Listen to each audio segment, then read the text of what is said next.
Namaskar, welcome to Kalpurush Astrology. I am Dr. Sagar Niyogi, welcoming you all again. Today we shall discuss a very interesting topic, and today's topic is dental problems, dental diseases. आज की तारीख में इंसान दांत को सुंदर रखने के लिए क्या क्या नहीं करता। डेंटिस्ट के पास जाता है, दांत का जितना ट्रीटमेंट पॉसिबल हो वो सब करता है। तो सबसे पहले हम देखेंगे कि अकॉर्डिंग टू नाड़ी एस्ट्रोलॉजी सुंदर दांत, अच्छे दांत होने के क्या क्या कॉम्बिनेशंस हैं। उसके बाद हम देखेंगे कि दांत में प्रॉब्लम्स होने का क्या क्या कॉम्बिनेशन है। तो जिनको सिर्फ अच्छे होने का कॉम्बिनेशन है उनका दांत बहुत अच्छा है, और जिनको अच्छे और बुरे दोनों हैं उनका दांत अच्छे भी हो सकते हैं। कुछ दिन बाद, कुछ समय बाद, जीवन के कुछ later years of his life और हर लाइफ देयर में बी टूथ प्रॉब्लम। और जिनके दांत खराब होने के कॉम्बिनेशन है उनके जब बचपन से ही उनको दांत की बीमारी और दांत की प्रॉब्लम्स रहती है। तो एक बार सबसे पहले देखते हैं कि दांत को सुंदर, किसको दांत अच्छी है, सुंदर है और किसको नहीं है। देखिए, गुरुजी श्री आर.जी. राव जी ने दांत के लिए जो प्लैनेट को उन्होंने बोला कि नाड़ी के हिसाब से कि दांत हम जिस प्लैनेट से देखें वो प्लैनेट का नाम है मार्स, यानी मंगल। तो मंगल अगर आपके चार्ट में अच्छा हो, अब ये पराशर या दूसरे हिसाब से नहीं देखने से नहीं होगा, ये प्योरली नाड़ी एस्ट्रोलॉजी के दृष्टिकोण से देखना होगा कि मंगल कैसा है, मार्स कैसा है। मार्स के 159 मैं ये जो लैंग्वेजेस बोल रहा हूँ, शायद ये आप में से जो नए हैं नाड़ी में उनको थोड़ा ये कठिन लगे, लेकिन नाड़ी एस्ट्रोलॉजी का अगर बेसिक्स आपको थोड़ा बहुत भी पता है तो आप समझ पाएंगे कि मैं आपको क्या बोल रहा हूँ। तो 159 में जो प्लैनेट्स है मार्स के, 212 में जो प्लैनेट्स है मार्स के, 3711 में जो प्लैनेट्स है, ये सब प्लैनेट्स दिखाता है कि मार्स का सिचुएशन चार्ट में कैसा है। अगर मार्स का सिचुएशन चार्ट में अच्छा है तो आपके दांत सुंदर होना अनिवार्य है। अगर मार्स के साथ मार्स के जितने दोस्त हैं, सन, जुपिटर, ये सब अगर है, चंद्रमा भी है, तो भी आपके दांत सुंदर होंगे।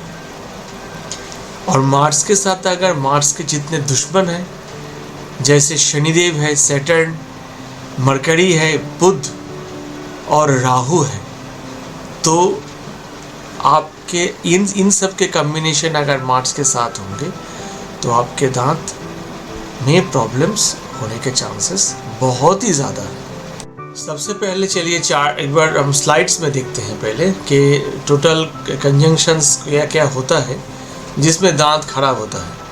उसके बाद हम चार्ट में देखेंगे कि दांत को हम कैसे प्रेडिक्ट करें कि दांत कैसा है इंसान का।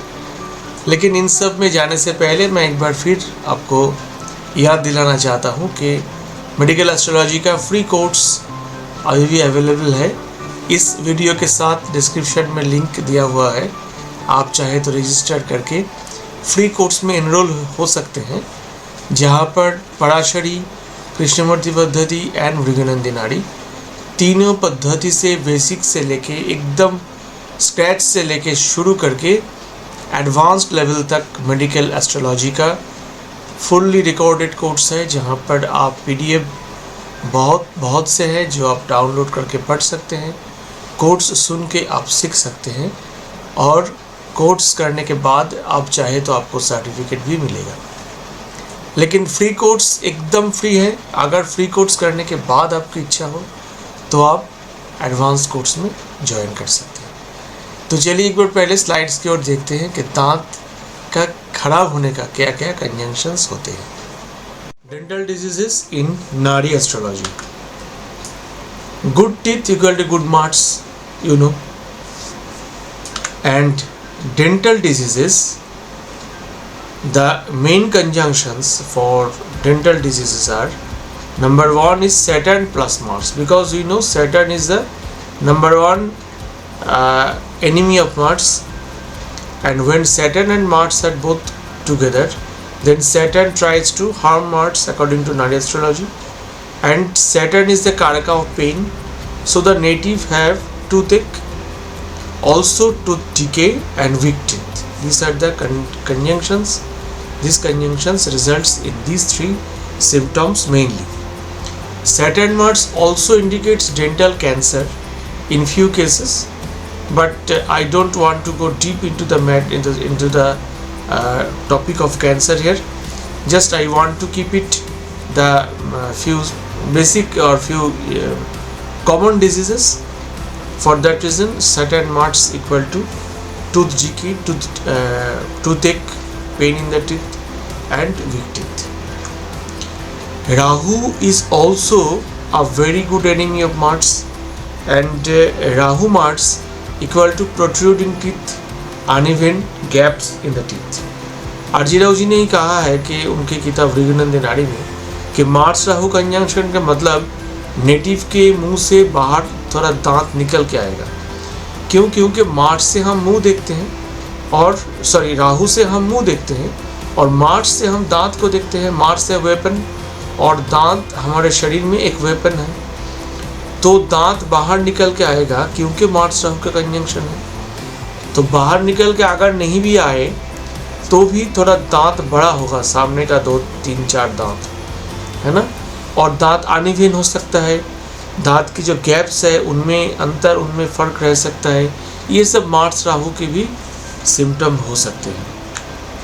और मरकरी मार्स के जो सिम्टम है, मरकरी ही मार्स का बहुत बड़ा दुश्मन है, और इस पे क्या होता है, क्विक इन्फेक्शन होता है और दांत टूथफॉल हो जाता है ना, बहुत अर्ली वो आदमी उसके मुंह से दांत निकल के आ जाता है। तो ये है दांत के टोटल जो डिजीजेस होते हैं, इन सब का कॉम्बिनेशंस। अब थोड़ा चार्ट की ओर चलते हैं और एक एग्जांपल दिखाते हैं आपको कि कैसे हम देखते हैं कि दांत का चार्ट में ऐसे एक्चुअली कैसे ये सब कंजंक्शंस हम देखते हैं। इस व्यक्ति के चार्ट में देखिए मार्स और सैटर्न का कंजंक्शन है। मार्स के नेक्स्ट हाउस में कोई प्लैनेट नहीं है, लेकिन मार्स जब आगे बढ़ेगा, हम नाड़ी में जानते हैं प्रोग्रेशन करके हम देखते हैं कि एक प्लैनेट का सिचुएशन कैसा है। तो प्रोग्रेशन में जब मार्स आगे निकलेगा तो मार्स को राहु मिलेगा, जो भी ऑपोजिट डायरेक्शन में मार्स की तरफ ही आ रहा है। तो इस व्यक्ति का जो है दांत मुंह से निकल रहा था और दांत का बहुत प्रॉब्लम इनको रहा था, क्योंकि सैटर्न मार्स और मार्स राहु ये दोनों ही ये व्यक्ति के चार्ट में प्रेजेंट है। So that's all for today. Hope you have enjoyed today's session. Those who wants to learn astrology, we have many courses, but you can first join our free course. Link is given in the description. I request you to join the free course, enjoy it, and then if you think it's suitable for you, you may join in the advanced course. But we have all courses from basic to advanced. आपके साथ बहुत जल्द फिर मुलाकात होगी नया कोई topic को लेके। तब तक के लिए आज्ञा दीजिए। नमस्कार। ओम नमः शिवाय। जय राम कृष्ण।